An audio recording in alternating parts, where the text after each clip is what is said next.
ప్రముఖ సినీ నటి శ్రీమతి సంగీత గారి ప్రారంభించారు. IVF చికిత్సలో 25% భారీ discount, free doctor consultation, free ultrasound scan. 49 అంటే సంతానం, 49 అంటే సంతోషం. ఇంత జరుగుతున్నప్పుడు ఎందుకు తను రియాక్ట్ అవ్వలేదు? ఎందుకు అవుతూనే ఉంది, ఎవరు రాస్తారు రియాక్ట్? అంటే పేరెంట్స్ని తిట్టు, తనని కొడుతూ ఇంత భరించాల్సిన అసలు కమిట్మెంట్ లేదు కదా. మ్యారేజ్ అనేది ఒక ఏం చెయ్యాలి అంటారు మీరు చెప్పండి, బంధం లేదు కదా. మీరు చెప్పండి నాకు ఏం చేసి, మీరు మగాడే ఏంటి, మీ ఆవిడే లేకపోతే మీ ప్రేయర్స్ ఇట్లా తిట్టింది అనుకోండి, మీరు అమ్మాయి ఉంటే ఏం చేస్తుంది అది చెప్పండి.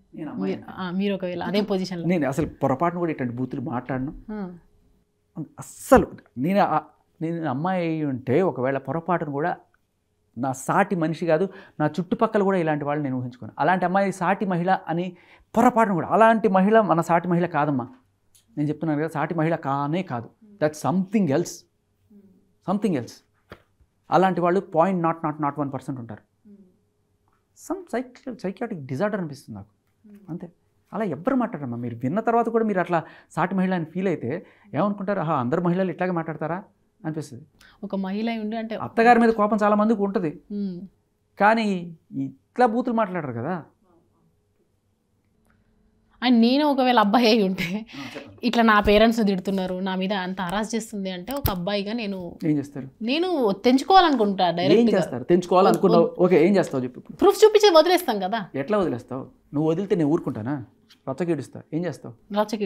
ఈడుస్తా, ఏం చేస్తావు చెప్పు. నువ్వు చెప్పు, నేను అమ్మాయిని, ఓకేనా, నువ్వు అబ్బాయివి, నేను నానా టార్చర్ చేసా, నువ్వు తప్పించుకోవాలనుకుంటావు, ఏం చేస్తావు చెప్పు. స్టార్టింగ్ ఇప్పుడు ఏం చేస్తావు చెప్పు. నువ్వు నాకు ఏం చేస్తావు? బయటకు వెళ్తావా? పోలీసులు ఏం చేస్తావు? న్యాయం నా వైపు ఉంటే ఖచ్చితంగా చట్టం నా వైపే నిలబడుతుంది. ఏం చేస్తావు? ఒక్క మాట చెప్పు, ఏం చేస్తావు? ఒక్క మాట చెప్పు, ఏం చేస్తావు? అదే చెప్తున్నా. ఏం చేస్తావు? పోలీస్ స్టేషన్కి వెళ్తావా? మీడియాకి వెళ్తావా? ఎక్కడికి వెళ్తావు చెప్పు. ఫస్ట్ నేను వదిలేస్తా. ఎట్లా వదిలేస్తా? తను నన్ను హరాస్ చేస్తే నేను ఖచ్చితంగా పోలీస్కి ఇన్ఫార్మ్ చేస్తా. వదిలేస్తావా? చట్టం నా వైపు ఉంటది, ఎందుకంటే నా వైపు న్యాయం ఉంది. ఎక్కడికి వెళ్తావు? నా వైపు న్యాయం ఉంది. ఎక్కడికి వెళ్ళాను నేను? ఎక్కడికి ఎందుకు వెళ్తా? బయట ఉంటావా? లేదండి, రాస్తాను ఇంటి బయట ఉండే మనిషి. నేను అడిగేది నువ్వేం చేస్తావు అంటున్నాను. నేనైతే చెప్తున్నా కదా, నేను హెరాస్ చేశాను, ఓకేనా, తట్టుకోలేకపోతున్నావు, ఓకే, వదిలేద్దాం అనుకున్నావు. ఆ ఇంట్లో ఇప్పుడు ఆ ఇల్లు నీదే, నన్ను తరిమేస్తావా? నువ్వు వెళ్ళిపోతావా? నేను ఫస్ట్ పోలీసులకు చెప్తా. పోలీసులకు వచ్చావు నువ్వు అక్కడికి, పోలీసుల దగ్గరికి వెళ్తావు. వెళ్తే పోలీసులు కేసు తీసుకుంటారు అనుకుంటున్నావా? తీసుకోరు. అదేంటండి అమ్మాయి మిమ్మల్ని కొట్టడం ఏంటంటే నవ్వుతారు. అంటే చట్టం అమ్మాయిల వైపే నిలబడుతుంది మీ దృష్టిలో 90%. అసలు మొత్తం అమ్మాయిలు ఎప్పుడు అమ్మాయిల మీద ఒక కేసు కాలేదు, జైలుకి వెళ్ళలేదు, అమ్మాయిల మీద ఎలాంటి హరాస్మెంట్స్ లేవు, ఏమీ లేవు. ఓన్లీ అబ్బాయి వల్లనే ఈ సమాజం బాగుపడుతుంది ఇలాంటి ఉన్నాయి తప్ప అమ్మాయి మీద పెట్టిన గృహహింస కేసులు ఎన్ని ఉన్నాయి చెప్పండి, మీకు తెలిస్తే చెప్పండి. ఒక అమ్మాయి నన్ను కొడుతుంది, ఒక అమ్మాయి నన్ను తిడుతుంది అని చెప్పి మగాడి వెళ్ళి కేసుని పెట్టి, నేనైతే ఏమంటా అంటే 2 చేతులు కలవండి, చప్పట్లయితే ఉత్తి మాటలమ్మా, ఇవన్నీ ఉత్తి మాటలు. నేను చెప్తున్నా కదా, ఉత్తి మాట. మన ఊరికే చెప్పుకోవడానికి 100 మాటలు చెప్పుకోవచ్చు.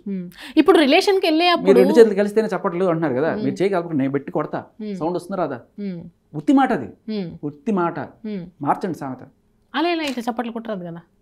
చెయ్యి, మీరు 2 చేతులు కలవాలి కదా, నేను ఉత్తి మీకు కొడతా మీ కాలు మీద, సౌండ్ రాదా? అంటే ఇది ఓన్లీ పర్సనల్ అటాక్ ఒక్కతే. నేను చెప్తున్నాను, అదే జరుగుతుంది. మీరు విన్న తర్వాత కూడా మరి తను రాస్తారు లవ్వింగ్ రిలేషన్షిప్ అన్ని చెప్పారు కదా. అమ్మా, ఈయన కొట్టించుకొని ఊరుకొని ఉండడమే కాకుండా వేరే వాడు కొడుతుంటే కూడా వద్దురా, ఆపరా అమ్మాయిరా. ఎందుకు అంత కన్సర్న్? తన మీద లవ్వే లేనప్పుడు ఎందుకు అంత కన్సర్న్? ఒక భయం మాత్రం కాదు ఇది. అదొక అంటే నరాల్లో జిన్నించుకుపోయిన ఒక భావన ఉంటుందమ్మా కొంతమందికి. రెస్పెక్ట్ లేడీస్ అని, చిన్నప్పటి నుంచి రెస్పెక్ట్ మ్యాన్ అని ఎవడో చెప్పడం, రెస్పెక్ట్ లేడీస్ అంటారు. కొంతమందికి అది ఉంటుంది. ఏం చేసినా సరే పోన్లేరా అమ్మాయి అంటే, ఆ మనిషి యొక్క గొప్పతనం మన ఒప్పుకొని తీరాల్సిందే, అంతే. డాట్. కంప్లీట్గా మీరు మొత్తం సపోర్ట్ అంతా కూడా అగెనెస్ట్గా ఉంది లావణ్యకి, మీరు మాట్లాడే మాటలు ఖచ్చితంగా. నేను చెప్తున్నా కదా, ఆవిడ కూడా మీరు నిలదీసి అడిగితే ఇదే చెప్తుంది. రాజ్ తరుణ్ ఏ రోజు ఆవిడ చెయ్యెత్తలేదు, వేరే వాళ్ళు చేయెత్తినప్పుడు కూడా ఆపాడు అనేది నిజమా కాదా అడగండి, చెప్పమనండి, గుండెల మీద చేసుకుని చెప్పానండి. రాజ్ తరుణ్ లావణ్య ఒకటయ్యేటప్పుడు కంప్లీట్గా తను ఈయనతో ఉందాము, రిలేషన్లో ఉందాము అని ఒక సాఫ్ట్ జోనర్లోనే ఎంటర్ అయ్యి ఉంటుంది, తను కూడా సాఫ్ట్ జోనర్లోనే ఎంటర్ అయ్యి ఉంటారు. ఎందుకు ఒకటేసారి ఇంత బీభత్సంగా మారిపోయింది ఆయన మీద ఒపీనియన్? అంటే ఈయనది ఏమీ లేకపోతే ఈమె ఎందుకు అంత బీభత్సంగా మారిపోయింది అంటారు? మీకు తెలిసిన నా ప్రకారం, అకార్డింగ్ టు యూ మీరేం చెప్తారు దీని గురించి? ఈయనది ఏమీ లేకపోతే అంటే నాకు అర్థం కాలే.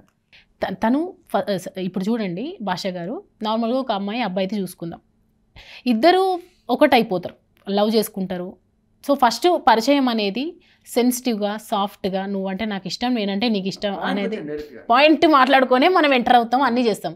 సడన్గా ఎందుకు ఇంత రాజ్ తరుణ్ మీద బీభత్సంగా మారిపోయింది అనేది నేను అడుగుతున్నా. బీభత్సంగా ఏం మారలేదమ్మా. లావణ్యకి రాజ్ తరుణ్ నన్ను ఇట్లా చేసిండు, కొట్టేవాడు తిట్టేవాడు, నన్ను అబార్షన్ చేపించాడు, నాకు అది లేదు. తప్పు మాట్లాడుతున్నారు. కొట్టేవాడు తిట్టేవాడు అని ఎప్పుడు చెప్పలేదు. ఇంత వైలెన్స్ ఎందుకు అయింది మరి? మొత్తం ఎందుకు ఇట్లా ప్రచారం జరుగుతుంది రాజ్ తరుణ్? లేదమ్మా, కొట్టేవాడు తిట్టేవాడు అని ఆవిడ ఎక్కడ కంప్లైంట్ లో రాయలేదు. రాజ్ తరుణ్ నన్ను వాడుకొని వదిలేసిండు అని చెప్పిందా లేదా? కొట్టింది ఎప్పుడు అంటే ఒకసారి కొట్టాడని చెప్పింది. ఎప్పుడు నన్ను కొట్టలేదు, ఏ రోజు నా మీద చేయట్లేదు. ఒక్కరోజు మాత్రం ఏదో బాటిల్ తీసుకుని తలవాడు కొట్టాడు, నాకు ఆ రోజు ఇది చెప్పింది. కానీ అది కూడా అబద్ధం మనకు చాలా క్లియర్గా నేను మళ్ళీ చెప్తున్నాను, ప్రూవ్ అయింది, దాంట్లోనే ప్రూవ్ ఉంది. నా మీద చేయెత్తేవో ఉంది, ఆవిడే చేస్తుంది. మీరు వినలేదనే అనిపిస్తుంది.